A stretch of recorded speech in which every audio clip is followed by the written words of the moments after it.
One chilly January morning in 1897, Mary Jane Heaster's daughter Zona was found face down at the bottom of the family's wooden stairwell in Greenbrier County, West Virginia.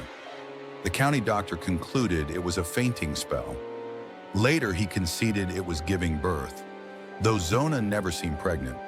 Her coffin lid was closed, funeral was held in somber seriousness, and everyone accepted the conclusion. Sometimes people simply die. Not Mary. The moment that she pressed her lips against her cold daughter's cheek, Mary was aware that something was wrong. Zona had been a lively child, full of smiles. Her limbs were stiff now in a high-collared gown, her neck encased in bulky pleats of cloth. Her husband Erasmus Trout Shue had chosen. Trout had forbidden the doctor to take his time examining her and insisted on putting her into bed himself. Unusual according to local custom. Mary did not sleep that night. She replayed every detail: Zona's pale skin, Trout's determination, the doctor's reluctance, and then the footsteps, light and deliberate, pacing back and forth and back and forth. Zona's voice, barely louder than a brook in the wind, whispering, "Mama, Mama." The second night, Zona reappeared. This time Mary reacted. Her daughter gestured at her throat, twisting her head into a grotesque position, eyes pleading. Trout had compressed out her windpipe, she uttered. Mary stumbled from the bed, fear in her voice. "She's here! Zona's back!" But the room was empty.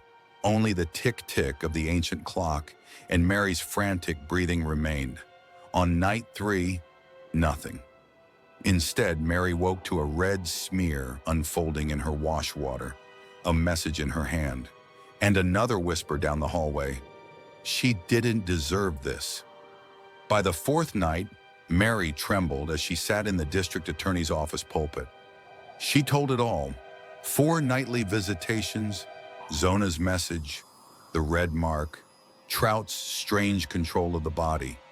She begged, "You must exhume her." Her death was not natural. First, the prosecutor laughed. Ghosts are not evidence. But he knew that the doctor had barely examined Zona's neck. He had barely shifted her arms. The prosecutor requested a second inquest. When they opened Zona's coffin, Trout rushed to the side, insisting again that his wife's neck be covered by that scarf. But the undertaker and deputies ripped it away. They exposed bruises, not fainting bruises, but finger-shaped fingerprints, darkened and irate, on her throat. The vertebrae were smashed between the first and second bone, the windpipe flattened, a strangulation fit using bare hands. That afternoon, there was rumor spreading the town round: forensic evidence, and the ghost. At the inquest, Mary was chillingly composed. She described every letter-for-letter whisper from Zone. "He snapped her neck," she said once more, unyielding as dogma. The town passed on. They'd passed the accursed cabin at nightfall. They spoke of creepy fogs rolling through the cemetery, moonlight casting a glow off her marker stone. A person even bound flowers around the stone, leaving notes to Zona, thanking her for justice. But in Mary's house, fear spun. She'd brought something home that shouldn't have entered. Zona wasn't lying yet, not until justice was served. He paced his cell during the trial week. He'd already told reporters that he'd emerge a free man. He called his wife delicate, accounted for the bruises by claiming they were from tumbles down the stairs. He'd done nothing wrong, but rumors persisted. A third wife who died in mysterious circumstances. A first marriage dissolved after abuse. A high-collared dress revealing much more than modesty. The courthouse was quiet on the trial day morning. Townspeople arrived to occupy the wooden gallery. There was a jury in place. The prosecution entered, and Mary Jane Heaster stood before the bench. No one pushed her along. She spoke straight out. She spoke of the visits, the dress, the words, "He broke her neck." She did not hesitate when informed that the spirits had no place in law. She said, "I'm not lying. I'm not mad. I saw her with my own eyes. She would not say they were dreams, dreams being something which vanishes at sunrise. The defense attorney tried to make her quiver, to laugh, to show her tales were mountain folk myths. But she was level-headed. She just said, "She came." The jury deliberated for less than an hour and a half. Guilty. Life without parole. Mary stumbled against the oak bench, relief and terror entwined. A hush descended, then gasps as a hooded figure stepped forward. Trout Shue, handcuffed, numberless eyes upon him. Outside in the wood smoke air, the townsfolk whispered of curses and ghosts, of revenge from beyond death. Mary came back to the cabin, groaning with winter wind. She did dishes, looked at black windows. She remembered Zona's voice one last time on the fourth night, the whisper in her chest. Tell them. Make them believe. Thanks to that, a ghostly warning, spectral evidence, the love of a mother, justice had been done. But Mary could not sleep. She felt the house shift at midnight. She heard fabric rub against the boards. The wind still whispered, and a new fear settled.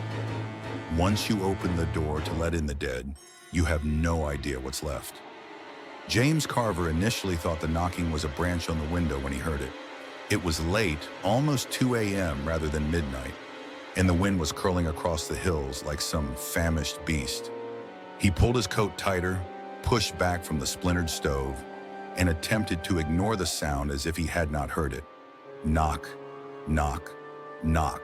Not wood, not random. It came back. 3 strong taps, like a signal. Front window, and not the kind of knock that invites in, the kind that warns. You would have been wise to avoid it. He didn't bring it up with his wife. Not yet. James had just acquired Zona's old cabin on the edge of the woods, just outside Meadow Bluff. He'd bought it cheap, too cheap, some claimed, but they had assured him it was sound, dry, and most importantly, for sale. He hadn't asked why nobody else wanted to live in it. People are having their myths and legends in those areas, always discussing hauntings, voices in the trees, lights on the road. James was born and brought up in Pittsburgh. He didn't have locked doors and guns loaded with ghosts. The second time was at the back door. Same time. 3 of them, sharp, insistent. When he threw it wide open, nothing was out there. No wind, no animal. Thick silence only, pushing against his ears. He still did not tell his wife about this, but he started to keep the gun beside the bed. On the 3rd night, the knock stopped. In their stead came the dragging. Wooden floors, glacial, measured stride from end to end of the house, as though a person had a limp or wasn't moving. James was frozen under the blankets, not even glancing, barely breathing. The noise passed by the bedroom door. He could feel the boards sag. Then it stopped. The next day, he double-checked. No door, no prints, no scratches, no explanation. But still, his hands trembled as he lit the stove. His wife, Anna, started to notice. "You're not sleeping. Are you ill?" He shook his head. "Just the wind?" But at the weekend, he snapped. "It's this house," he whispered, one eye still fixed on the windows. "I think the house is somehow wrong." Anna gazed at him, unflinching. "You mean Zona's house?" He did not answer. Did not have to. "I told you," she whispered. "People around here still don't walk past it after dark. They say the ground's not right. Not anymore." That night she heard it too. Not steps this time, whispers, not words. Just the movement of a voice without breath, spreading along the baseboards. It seeped through the walls like mist. Anna rose from bed and slowly made her way to the door. She opened it. No one was in sight, but the smell hit her immediately. Sweet rot, the way of dry flowers steeped in pond water. She spoke quietly. "Zona?" The atmosphere shifted. The next morning, James was set to pack up and depart. but the vehicle refuses to start. The tires are fine. Battery's good. No reason for it not to function. Anna sat on the porch, cradling a cup of tea, gazing at the trees. "You ever wonder what it's like?" she asked. "To die in fear? To beg someone you love not to kill you?" James looked at her, bewildered. "Why would you?" "She begged him," Anna said coolly. "She begged him, and now she's waiting." "What the hell are you talking about?" "I think we should leave her something," Anna said. "A present, something that means we respect her." James glanced at his wife. Her voice wasn't her voice anymore. It was cold, not angry, not sad, just still, like it came from down in the ground. They heard something scrape the inside of the fireplace that evening. A child's voice, crisp as day, singing an old Appalachian lullaby nobody had sung in decades. "Sleep, baby, sleep.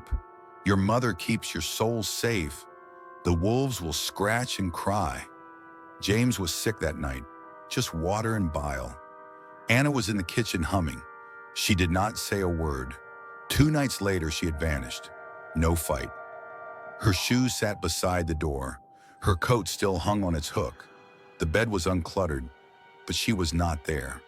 He found only one thing on the nightstand: a broken scarf, dirty, rigid with age. The same scarf Trout Shue had compelled Zona to wear. The one he'd knotted tightly after he'd snapped her neck. James trudged 6 miles to the sheriff's station. He couldn't drive.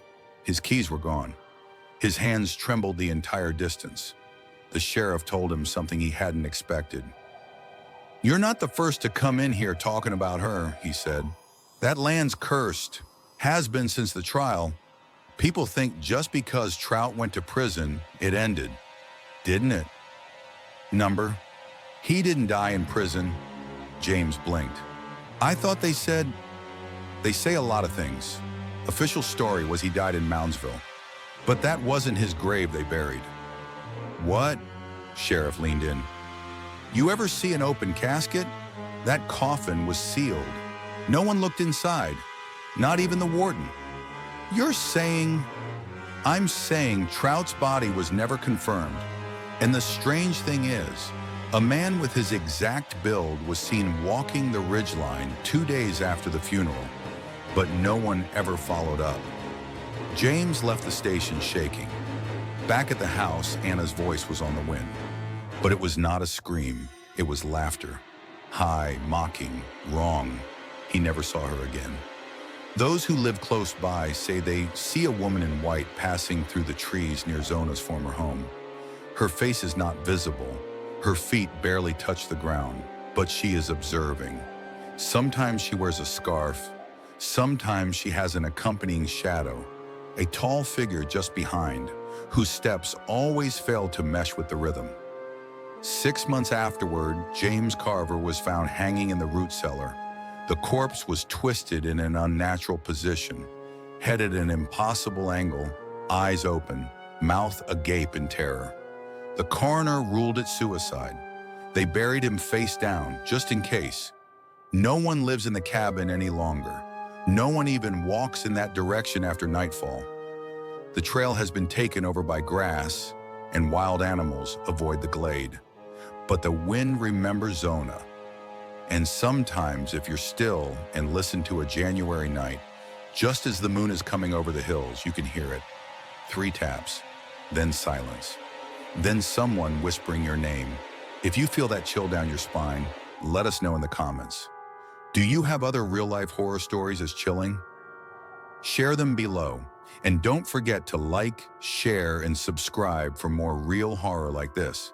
Because sometimes the scariest stories are the ones that are actually true. Story number 2. In 2013, in the tiny town of Gnadenhutten, Ohio, something happened that the townspeople still won't talk about. It wasn't splashed across front pages nationally, but it shook the town to its core. A 19-year-old by the name of Caleb Harper, a college freshman but returning for the summer, went missing. What's so terrifying about this story isn't that he's lost.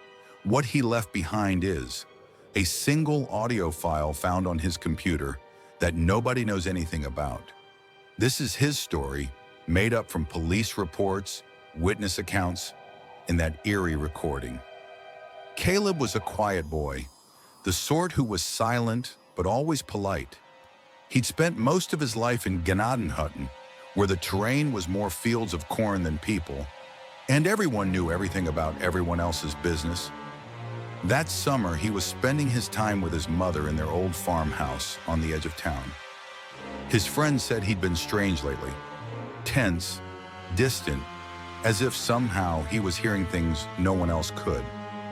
He was always telling us that he was being watched, his best friend Ethan told police, like something was in the fields. Caleb was home alone one night in July. His mother worked the late evening shift at the local diner in the nearby town. At midnight, Ethan got a text from Caleb. "You hear that?" Ethan groggily replied, "Hear what?" "Do, it's late." Caleb did not reply. The next morning, Caleb was absent. His truck was still in the driveway, keys on the kitchen counter, front door open. His wallet and phone were untouched. It was as if he'd just walked out into the night. The police searched the house, the fields, the woods out back. Nothing. No footprint, no fight. They assumed he'd probably skipped. He was probably stressed about college. But then, a week later, Ethan found something on Caleb's computer, which he left open in his bedroom. An audio file recorded that evening, entitled July 12:03 a.m.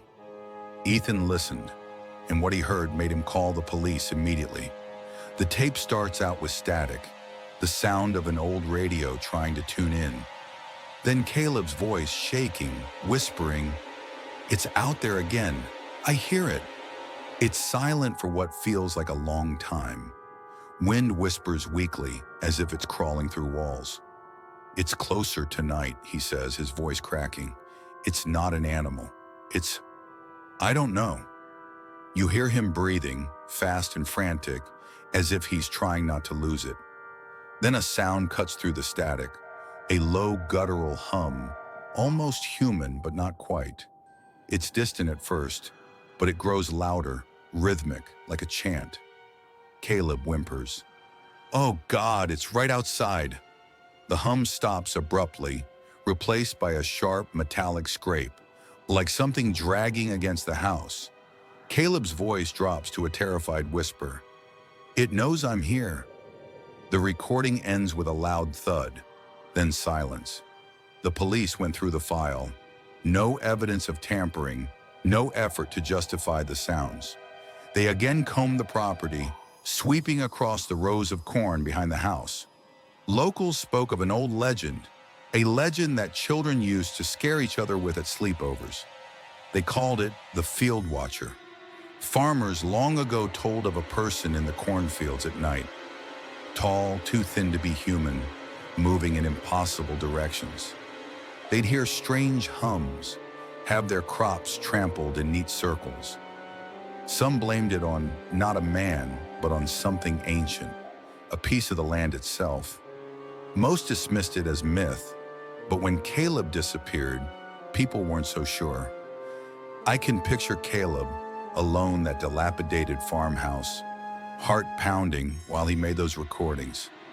The air would have been heavy, full of fear.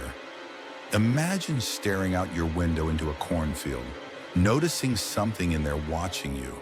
Your skin creeps, your mouth goes dry, but you can't avert your eyes. That's what Caleb went through. And the horror of it? They never found him, not a trace. But the tale doesn't end there. 2 months later, Ethan started to hear stuff. He'd wake at 3 a.m.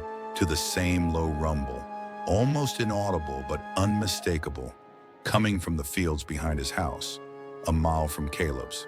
He told his parents about it, but they wrote it off as grief and how it was getting worse with his head. Then one night, Ethan saw it. He was standing on his porch, looking out into the blackness, when the corn parted. Something moved, tall, ridiculously thin, its arms stretching at weird angles. It didn't have a face, just a smooth white area where eyes ought to be. Ethan said it hung there, swaying, like it was studying him. He ran inside, locked all the doors, and called the police. When they arrived, it was gone. No tracks, no traces. Just Ethan, pale as a ghost, swearing he'd never be anywhere near those fields again. The town tried to move on. Caleb's case remained cold. The sound clip was posted to the internet, and while it's been removed from all but a handful of websites, there are rumors that it remains somewhere in the dark web. A couple of thrill-seeking teens have ventured into the fields at night, daring each other to try and record what they don't know. Most emerge with empty arms and shaky videos of corn blowing back and forth in the wind. But there is one video whose origin we are unaware of, and it was recorded anonymously in 2014. It's grainy, short, less than 1 minute, but you can tell what it is. A shadow in the distance, too tall, too thin, standing upright as the camera draws near. The sound captures that same guttural hum. The video's cut short because the person recording screams and runs away. What was Caleb Harper's experience? Was it a prank gone wrong, a breakdown, or something utterly inexplicable? The Field Watcher legend predates Caleb by several generations, but no one's ever caught it. No one's ever managed to prove it's real. Yet every year, someone in Gnadenhutten hears that humming, catches something out of the corner of their eye in the corn. And sometimes people disappear, not often, not enough to make the news, but enough to keep the fear smoldering. I can't stop thinking about that audio file, about Caleb's voice, so small, so scared. What did he see that night? What was out there scraping against the house, knowing he was inside? If you're ever in rural Ohio, driving past those endless fields, keep your windows up and your eyes on the road. Don't stop, don't look too long, because something might be looking back.